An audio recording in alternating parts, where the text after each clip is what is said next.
Okay. So, Fonda Missionary School, the boarding school that I went to, part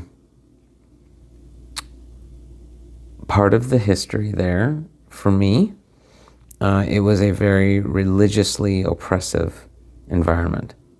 And let me explain what I mean by that, because that means different things to different people. So I'm going to be very particular about what I mean when I say religiously oppressive. What I mean is 1980s evangelical mindset. Okay, so it's the type of, the 1980s evangelicals were very, that they liked to preach faith, right? So on the outside, it was about faith and, and it's just faith, not works.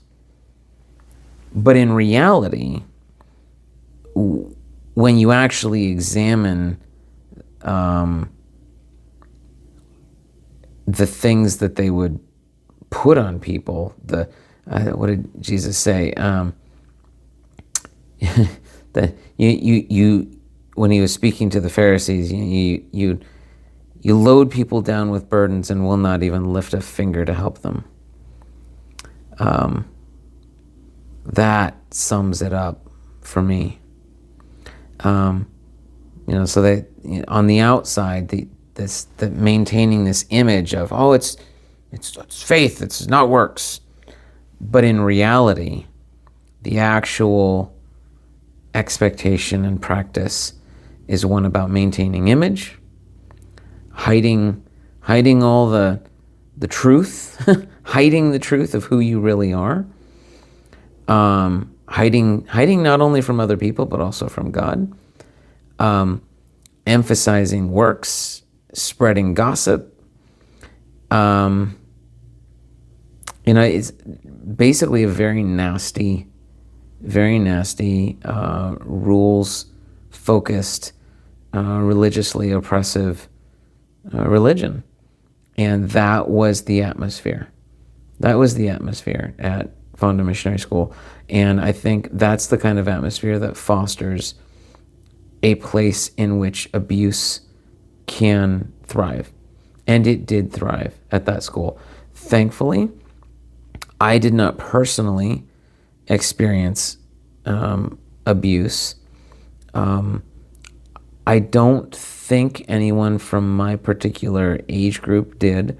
However, the kids, particularly the girls, in the age groups older than me, experienced abuse, particularly sexual abuse, at the hands of several of the missionaries that were supposed to be the trusted adults and teachers and dorm parents, particularly the dorm parents. And some of them were found out and allowed to resign and go away rather than being reported and prosecuted. Bonnie Cheshire, my good friend, she led a campaign to bring out the truth, and some of those people have now been prosecuted because of her courage. And so that, like I said, I never personally experienced abuse, but at least not, other than the generalized, other than the generalized religious oppressive crap. But others did. And I genuinely believe that kind of environment is what fosters and creates a space for that abuse to grow and exist in a Christian community, whether it's a church or a mission, whatever it is, whatever the Christian organization is, that type of environment is where that abuse can find a home. All right.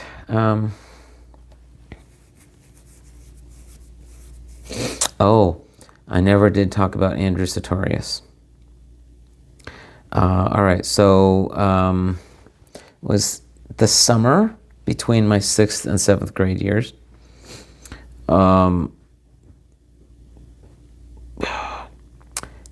Brent and Deb Mitchell had basically told everyone that, hey, we're going to go out to Stone Mountain, and so there was this place way out in the middle of nowhere.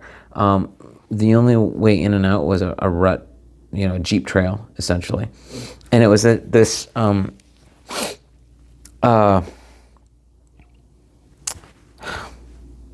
What's the rock? Oh, my poor brain. It's the most basic rock, too.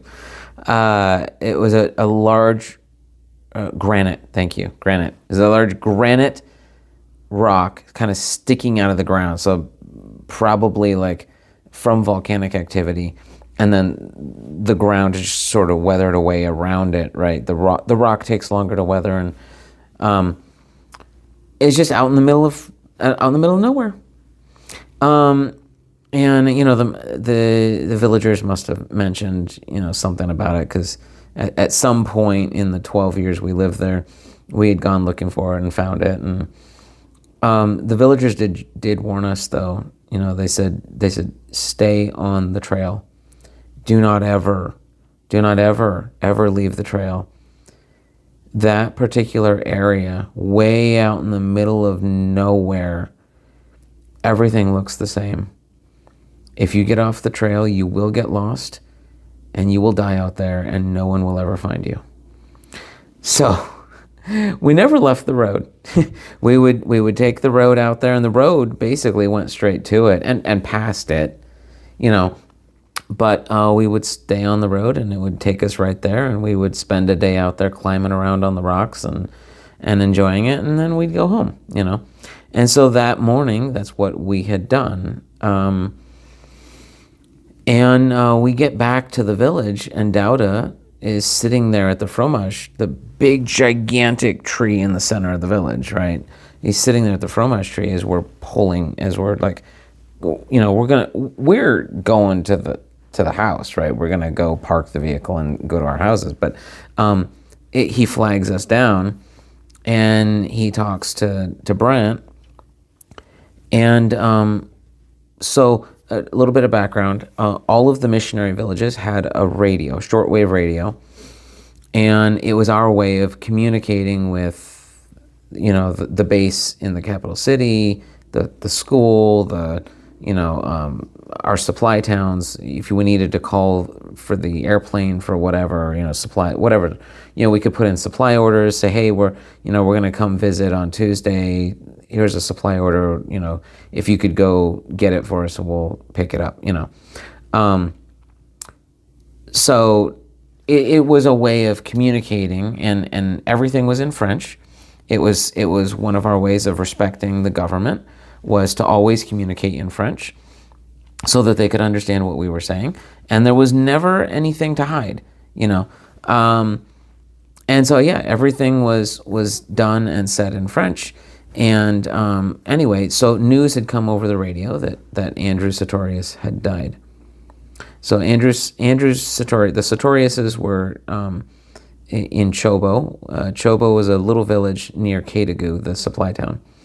And so we didn't even go to the house. We literally just drove through the village, got on the road, and went straight to Chobo. The other missionaries had already gone while we were out at the mountain, because there was no way to let us know that we needed to come home. And so they had gone and asked Dauda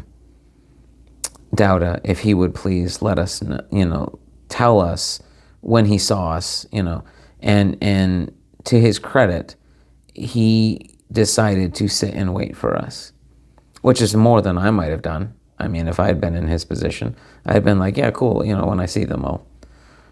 But he actually went up and waited for us to come home. So we went out to Chobo and spent the time out there. What had happened is, so some more background. in Senegal, and if you ever had the privilege of going to the Field Museum in Chicago, for a long time, and for all I know, they may still have it. They had a display all on Senegal, which was, like, it was like going home, getting to see this display on Senegal. That was active from like 21 to 22, 23-ish time frame. And so it's probably not there anymore, but at the time and I took pictures. Anyway, there's a part of that display, they actually had the tea, which, because it's a thing. It's a thing in Senegal. Is there's a little blue pot and the little shot glasses, and you have a metal kind of like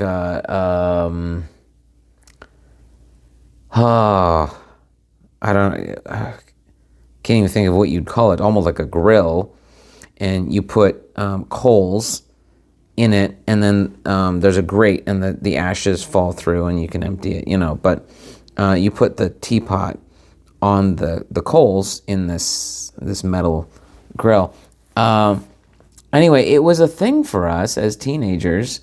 We would have these, and I can say the word, like the phrase tea party, but it wasn't a tea party. Like, it's not like a princess tea party.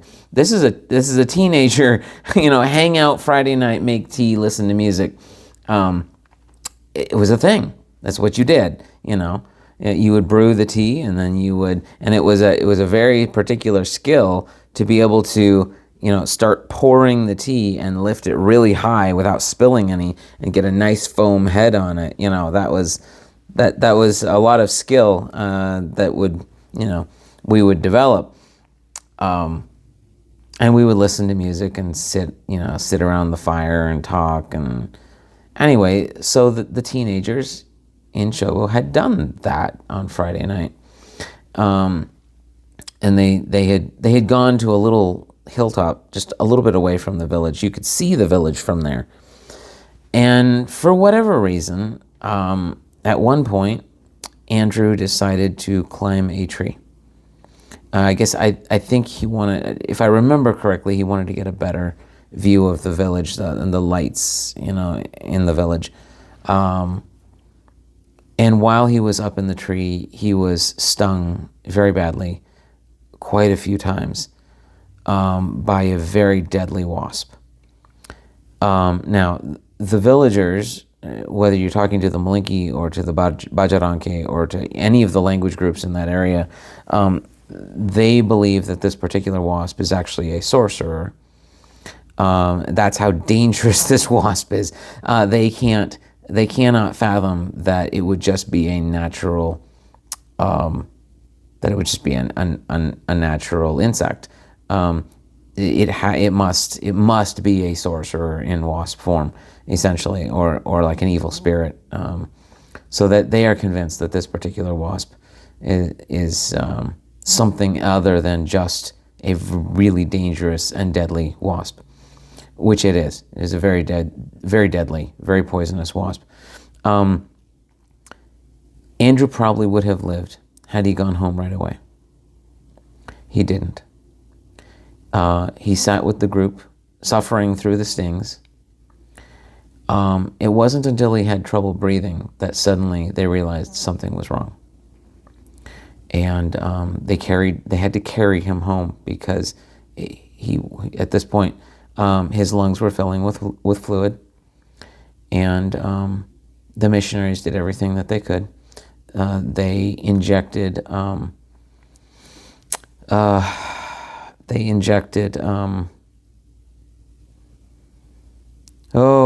what is basically an epi directly into his heart, if I recall correctly. They did absolutely everything that they had the ability and resources to do to save his life. And finally, they got to the point where they realized, like, this is beyond us. We need help. And they got him into the the Land Rover, and he died on the way to Katagu. And he was 15 years old. I was almost 13. I was 12, almost 13 at the time. I remember it distinctly. And it was an exceptionally formative event in my life because and I've already briefly mentioned this, but this is what led me to desire to do medical missions.